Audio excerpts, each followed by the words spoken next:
સોલંકી પ્રધાનજી બાપુ મારા રાજની અંદર કેમ ચાલી રહ્યું છે? અરે બાપુ આપણા રાજની અંદર બરાબર ચાલી રહ્યું છે.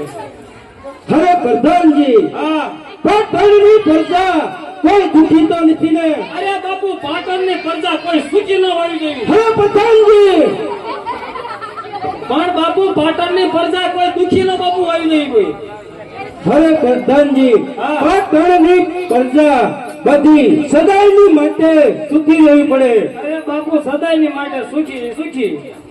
વાહ પ્રધાન વાહ. બાપુ તમ જેવા રાજા હોય મારી જેવા પ્રધાન હોય એ કોઈ દી પ્રજા કઈ ઘટે ખરો?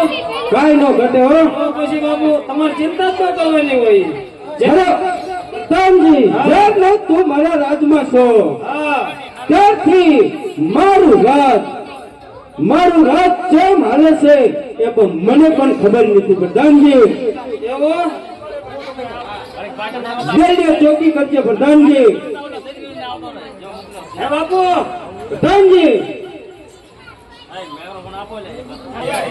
અરે દાસી અત્યારે મારા પુત્ર મૂળરાજ પાસે જવું છે, માટે પ્રધાનજીને કહો કે રાજમાતા મૂળરાજને મળવા માંગે છે.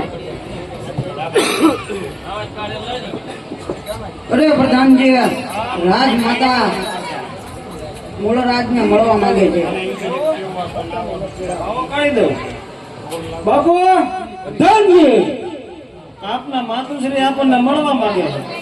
હવે પ્રધાનજી કોઈ દિવસ નહીં અને હાથ મારા માતુશ્રી મારી સભાની અંદર આવવાનું કારણ હરે માતુશ્રીને પ્રણામ.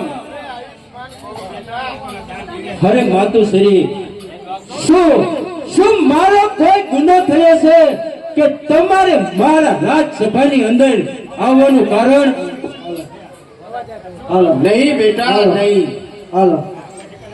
અરે આ રાજસભાની અંદર આવવાનું મારું એક જ કારણ છે બેટા કે મારા મનની અંદર એક એવી ઈચ્છા છે કે મારે સોરઠ ભૂમિની જાત્રા કરવા માટે જવું છે. એટલા માટે બેટા આજે હું તારી પાસે રજા લેવા આવી છું બેટા.